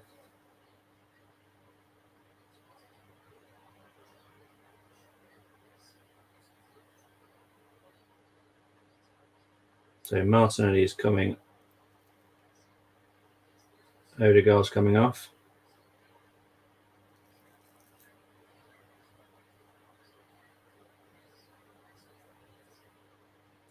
Saka has now got the captaincy.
Oh, here's Havertz.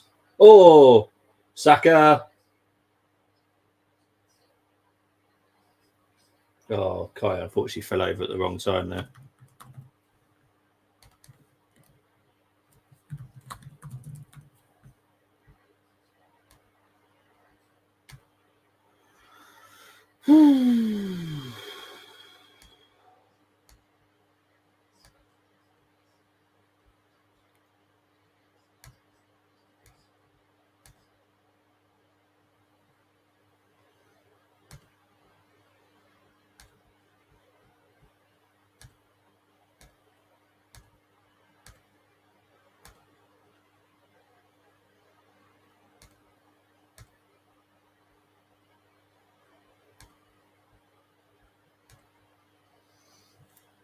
Let's have a look.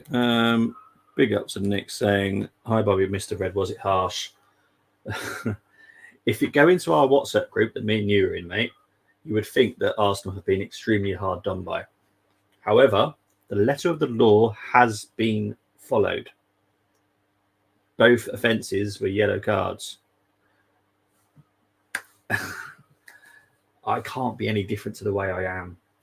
So I'm going to keep very quiet in that group because they're all thinking this is a ref doing Arsenal injustice. It really isn't. Timber deserved his yellow card. I saw a lot of people saying that he didn't deserve that yellow card. He did. It's one of those. But letter of the law. Sorry, I brought down the charts there. But the letter of the law is he kicked the ball away. But yeah, personal opinion, observation: Liverpool, United, Arsenal all suffered dodgy decisions early in the season, cost points, but never City. Yeah. Well, obviously, if you feel it's different, you know me. I have no issues with people disagreeing with me. But what I would say is the language that is being used in that group WhatsApp is false. In my opinion, it shouldn't be used. Yeah. It's just I can't be any different to the way that I am. Yes, I'm an Arsenal fan. Come on, Saka! Oh, fudging heck.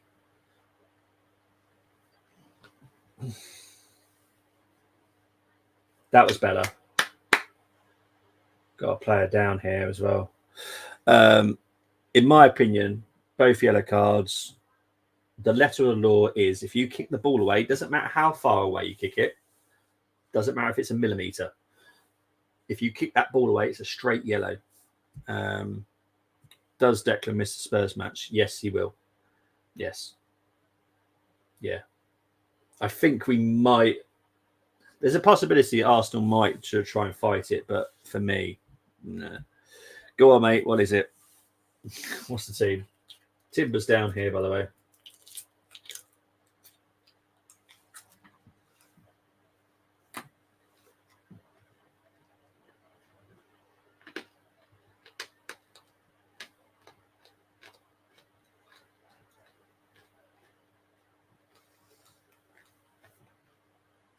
Big up to the 7,000 people now watching. Thank you very much.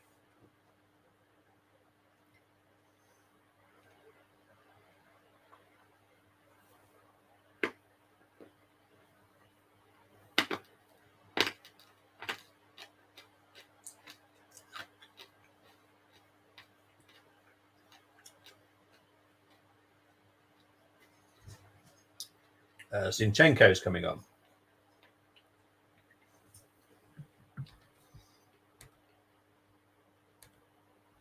So Timber will be coming off.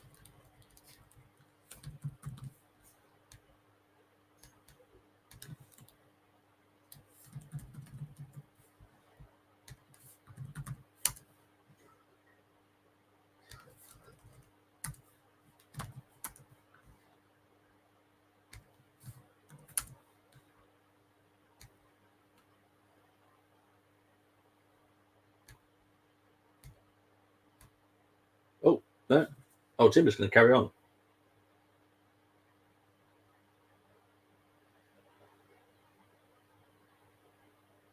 Oh, no. No, Timber's going off the far side.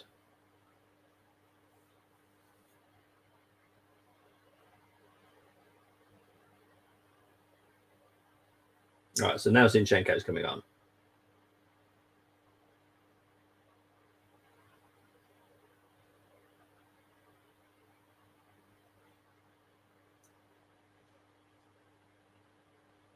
It's like Yuri Timber wants to actually come back on.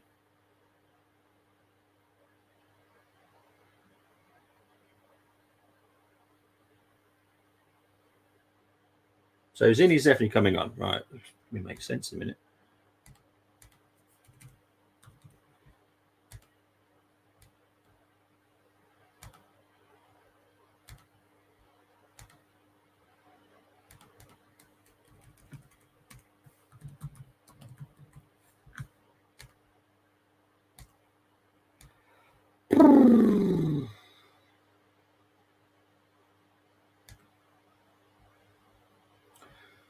If I'm missing any comments, I do apologise. I will be back shortly. I'm just currently on another screen to try and sort this out because that was a really weird substitution.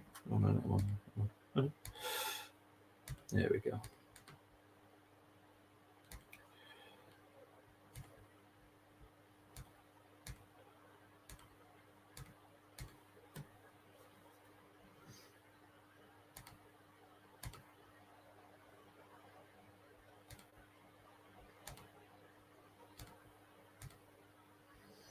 Let's have a look.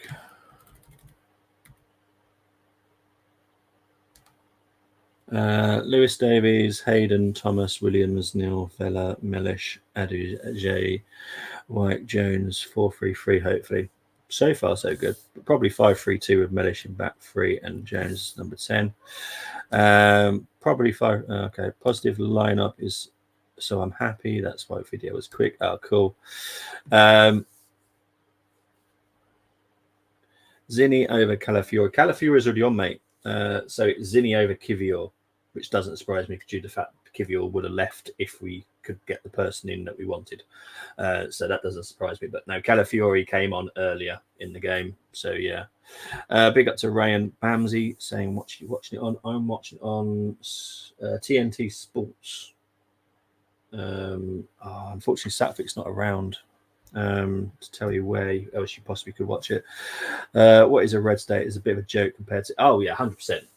But the law's of law, and this is what they're trying to do, is make sure that to stop this player rebellion, I want to call it, where there's a double clash here of Brighton players. 2 Brighton players have gone down here. I think Russia's one of them. Let's have a look. Oh, yeah. Looks painful. What was I about to say? But yeah, laws of law. Don't like it. Find a way of changing it. Don't forget, this is not the Premier League law. This is set up by IFAB. So yeah, it is what it is. My heart says 2-0 Carlisle, but head says 3-0 Tranmere. I like the fact you do head and heart. I'm quite the same, to be honest, as well. So yeah.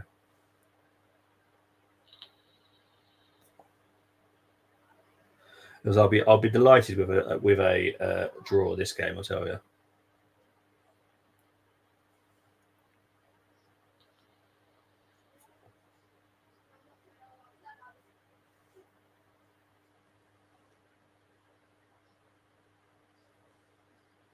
I don't think Brighton have had a yellow. Have they had a yellow card today? I don't think they have, you know. Oh no, they've had 1. We've had 3.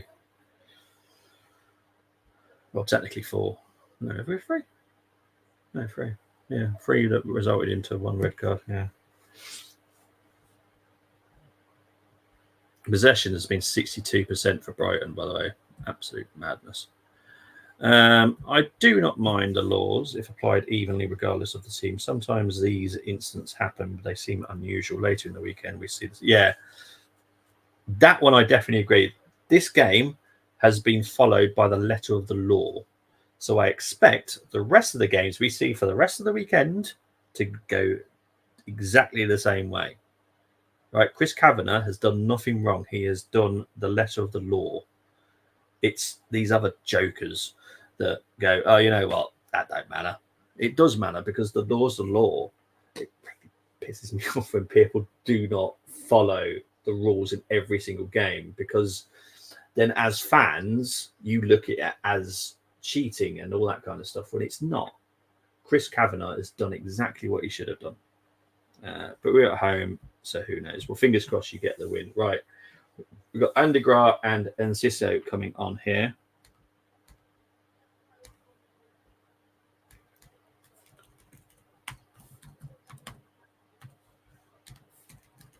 Enciso.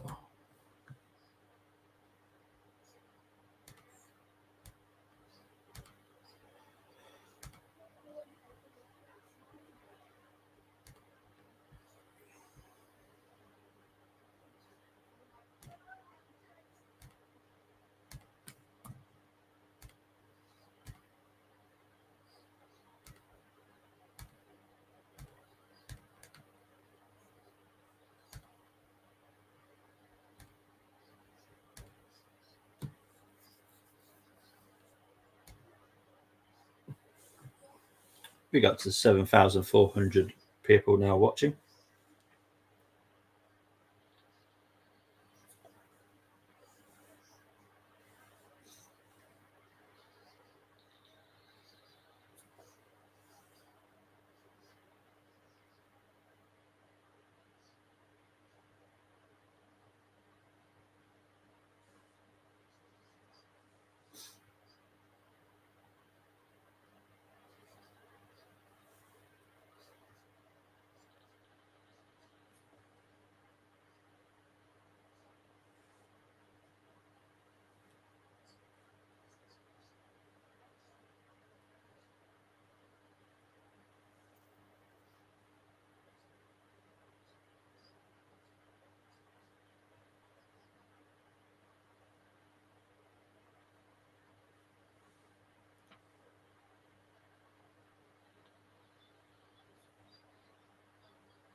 Arsenal just can't get out. So if we get a point out of this, I'll be well happy.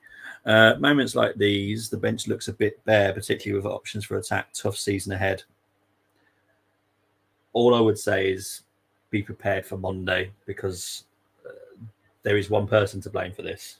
And it's someone that I feel that you can't really have a pop at sometimes, but you should be able to when necessary. And for me, I'm not going to be holding back on Monday, because we've put ourselves in this position. No one else. We've got the players out the door. That was Edu's job. No. Edu has done a fantastic job. Fantastic. The man on the screen right now, Mr. Arteta, has this issue, and I'll go into it more on Monday. But Arteta has an issue, and he needs to kind of stop doing this, because it doesn't help. We are not Man City 0.2. We are not Man City B team. We are Arsenal Football Club. I don't care what Pep likes. I don't care what anyone likes. This is Arsenal Football Club. We had the ability to get one striker quite earlier in the summer, and we had the opportunity to get another player in that would have been a very good squad player who would have helped us out over the season, and we chose not to. It's annoyed me, to say the least. And I have to sit there and listen to everyone saying, oh, Arteta's better than bread. No.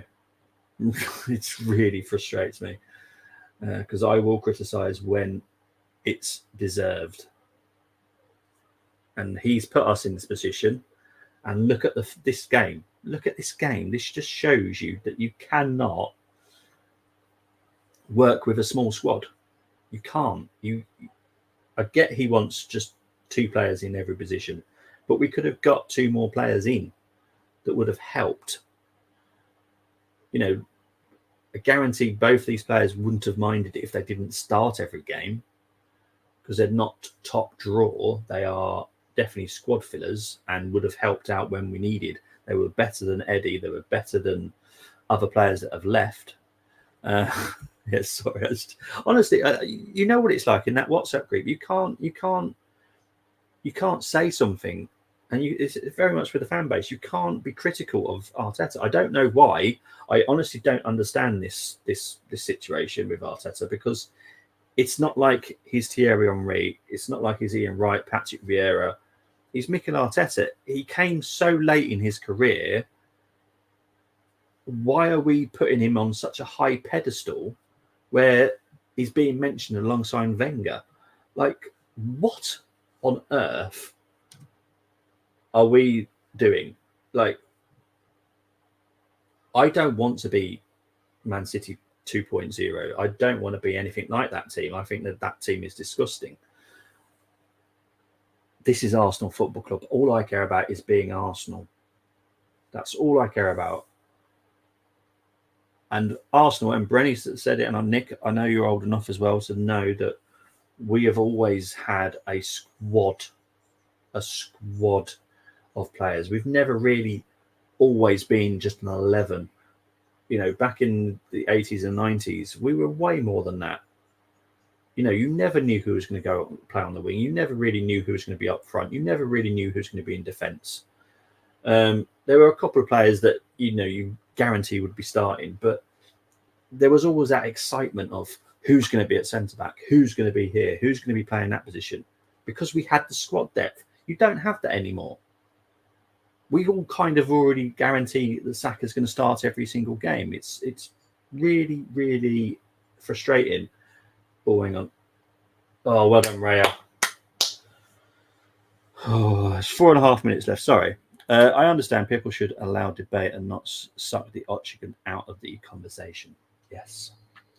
It's a debate. It's not a this is my fact and that's it. I'm not going to listen to anyone else. You know me, geeks. You know me long enough. I'm not like that. But there are people out there, and we've got definitely some in that WhatsApp group, where if you don't agree with them, they just attack you. like what the heck?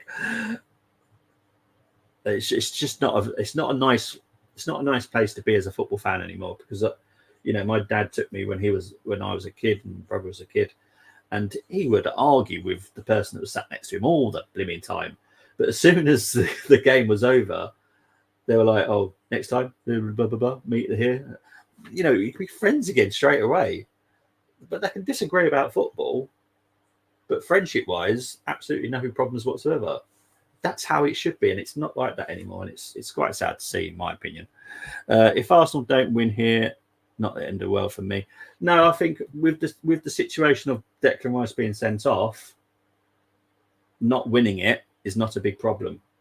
I said this month I'll be happy with 5 points. At the moment we could be on 7, so I'm happy, because I did think Villa would be a problem. It wasn't such a problem in the end, and I did think this would be a problem. This is why I went for like a 2-1, because I did think it would be a difficult game. Oh, jeez. See, it's that thing. I don't think he has. I think he's followed the letter of the law today. I don't think he's. Yes, people will disagree that the kick away was not a yellow card, but the letter of the law, it's a yellow card. My only question with the yellow cards with Declan is the first one.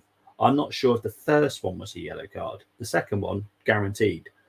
First one, I'm not sure. Timber, yellow card. Thomas Partey, again, don't think that was a yellow card, in my opinion. But yeah, some of our key moments were delivered by squad members Sylvan, Wiltord, Kalnu, Sigan, all invincibles. Now Raya's got a yellow card, but to be fair, he is time wasting. So again, that's a yellow card. It is what it is. Oh, jeez. But yeah, Arteta for me, I'll be honest, there's nothing really that I'm attached to him about. He played for Rangers, which is my Scottish team. That's where my happiness is with him. If he was a Rangers manager, I'd be delighted. But for Arsenal, nothing really stands out for me. That's why I don't really attach to him.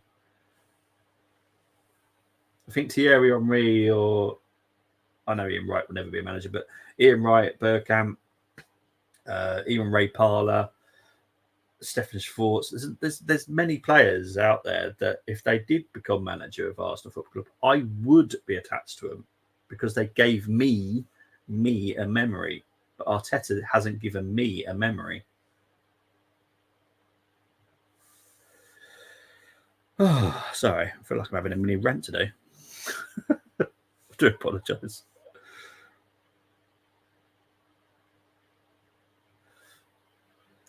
Free kick here.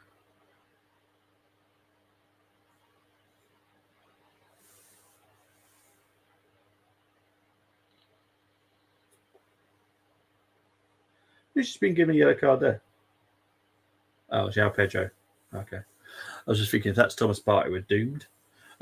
João Pedro's got a yellow card. It's all good, Bobby. I appreciate your thank you. It's just honestly, it just frustrates me. It really does. I'll just be happy when this finishes and it's 1-1. I'll chalk this down to, oh well, we've got 2 weeks off after this anyway, so just clear the damn ball. Well done. This is going to annoy Arteta to hell, by the way.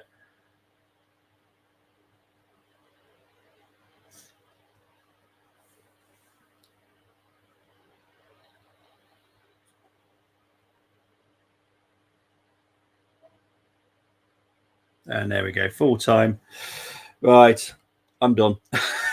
We'll be back in about 10 minutes. Yeah, give me 10 minutes and I'll be back with the match reaction to this game. But really appreciate we're over 8,000 people now watching. My biggest issue with the refs is the clear and obvious mistakes that they commit, not the 50-50. I'm tired of complaining. This was an important game to win. Okay, I'm going to quickly finish this off with this, King. The only yellow that I have a little bit, well, 2 actually, 2 iffy yellows in this game was the Thomas Partey one. I felt that was a little bit iffy for a yellow, and the first yellow for Rice. The second one, followed by the letter of the law, that's a yellow.